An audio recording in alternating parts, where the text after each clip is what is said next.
Unexpected Journey, Memoir of a Siberian Deportee by Juzė Avižienytė-Žukauskiene. Translated from Lithuanian and narrated by Giedrė Kumpikas, niece of the author, and by Isabelle Kumpikas, the sister of the author. Chapter 67. The Attacks of the Girls. Our children grew into good-looking young men. They were handsome, not only to their mother, but to others also. Girls especially showed them their liking, and not just ordinary ones. Since Tasukas was a good actor and singer, any one of the girls would have liked to have him as her own. However, he was friendly with all of them, but showed no special preference to anyone. The teacher, Maria Georgievna, especially tried to attract him, but without success. Once she came over to me and said, "Am I beautiful?" "Of course you are beautiful. You are so slim, you have such beautiful big eyes, and your hair. It's a real masterpiece," I said to her because she really was beautiful. "So why does your son not appreciate me?" "What are you talking about? He really appreciates you and respects you greatly. He is constantly praising you for your refinement and your activity." I would have told her much more, but she interrupted me. "So why doesn't he want such a treasure?" I did not understand right away that by the fact that Stasis was no longer sleeping in a common bed with other young men, he could sleep with her. "I don't demand that he live with me his whole life, but while I am here, I want a man," she said. I must confess that such an avowal stunned me. I never expected that a young woman would demand that, even though she was a Soviet and a hot-blooded gypsy. "It seems to me, Maria Georgievna, that nothing will come of this. I shall not propose such things to my son. Look for some Russian man. They are more gallant. Lithuanians are cold-blooded." Nevertheless, if we were left somewhere alone together, I would seduce him. He couldn't resist. Here she really shocked me. Such burning passion I could not imagine. "Well, you know, Maria, I gladly help you solve arithmetic problems, but I categorically refuse to help in matters of love. Don't speak of this to me. And as far as for my son, I won't even mention our conversation to him or your wishes." She left disappointed, displeased. After some time had elapsed, she found herself for a few nights a Russian who had sailed there on some boat. But there was a problem. She had no blanket. What rich people! A teacher who could not even save up enough money for a blanket. She ran over to the manager of the manufactured goods base to borrow a blanket for the purpose of tracing the designs. There was only one room where she lodged. The owner's bed was at one end of the chata, Maria's at the other, closer to the door and the stove. The children were quite grown and were sleeping on the hearth. Who could believe that a teacher could bring a man home under such circumstances or behave in such a way? And yet it was so. To make matters worse, Russians do not know how to be quiet. Immediately, the whole settlement was bursting with laughter about how the teacher was tracing designs. The woman who had lent her the blanket came running over, cursed her out in the worst possible language, and took back her blanket.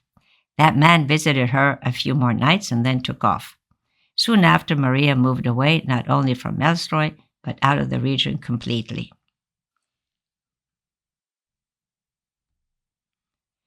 I had mentioned that after Liuduka's cold bath, he was tended to and later nursed not only by Dr. Shakeniene, but also especially cared for by the young Dr. Luda Vesiolova.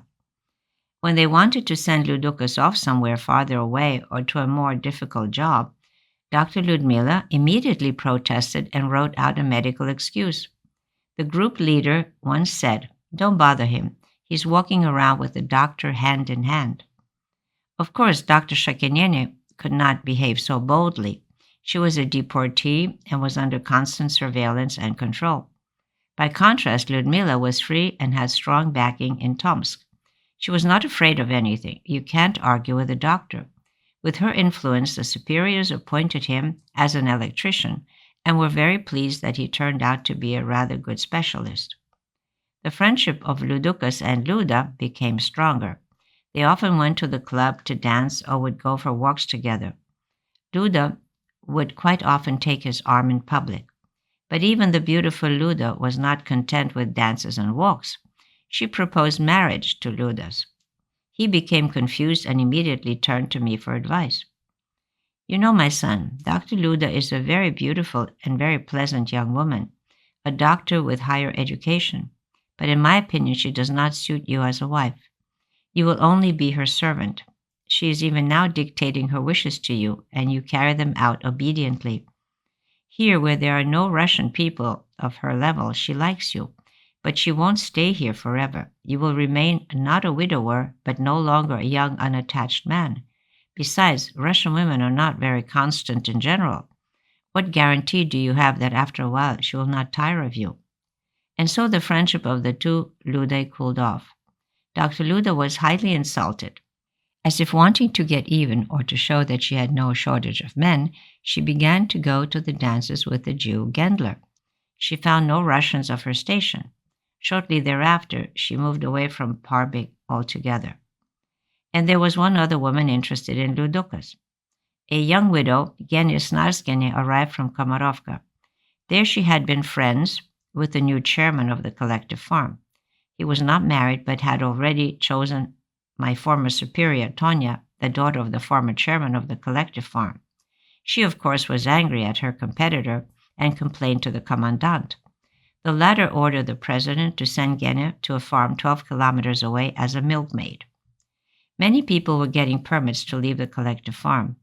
There was a decree that if a woman had a husband who was not a collective farmer, she could leave to join her husband without any hindrance. And so Giedre came to Parbig looking for a husband, since her real husband, with whom she had only lived 6 months until the deportation, had died in the camp, while her son, who had been born in Komarovka, barely survived 3 weeks. In Parbig, she wanted to buy herself a fictitious husband so that she could move off the collective farm.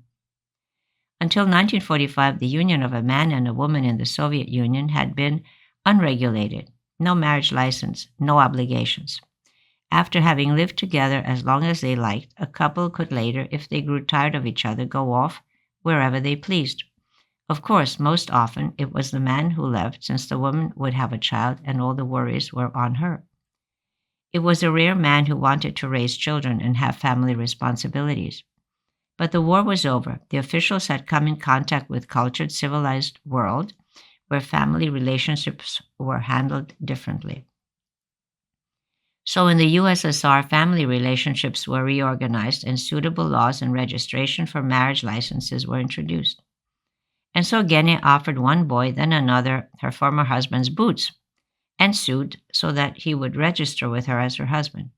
If he didn't want to, he didn't have to live with her. He only needed to sign a document giving her the right to leave the collective farm so that she would be united with her family. The bribe was not small. It was no joke to get a pair of boots and a suit simply for a signature. But not one of the young men accepted. Then Giedre started to pester my husband to urge Ludas to marry her. The father was soft-hearted. He was always determined to do good for people. He himself knew quite well what a sweet life it was to work in servitude on a collective farm. So he talked Ludas into signing a fictitious marriage certificate. When he went to register, the district chairman said to Ludas, "Think of what you're doing. Why do you want a noose around your neck? It is easier to put on than to take off." But Ludas felt uncomfortable in reneging. He was an honorable boy. He had promised, and to run away at the last moment to disappoint a woman, he lacked the resolution. And so Giedrė, having kept her last name, received a certificate saying that she had married Liudas Žukauskas. She left for the collective farm to obtain a release. The administration of the collective farm, basing itself on the new law, no longer had the right to detain her at the collective farm. In such a way, Giedre moved to Parbig and got a room with another Lithuanian girl, Marita, in an abandoned chata. But it was risky to live apart from one's husband. Both could be punished for the deception. And so, for the sake of appearance, she talked Ludas into living in the same chata at least for a while. Ludukas moved in with the woman unwillingly. He got nothing for it, neither the promised boots nor the suit, and he lost his right to eat in the dining room. He was no longer issued a coupon for dinner. He had a wife, therefore he was taken care of at home. And he, poor boy, wanting to remain a straw man, cooked his own dinner and took care of everything himself. Giedre, in truth, started trying to seduce him and even invited him into her bed, since he was sleeping on the floor. But Liudas, frightened at becoming a real husband, refused the warm bed and moved in with some Russian. Giedre found herself Petras, who agreed to be her true husband and received the boots and the suit. Before that, Petras had been living with a Russian widow who was raising 3 children. She used to feed him and do his laundry.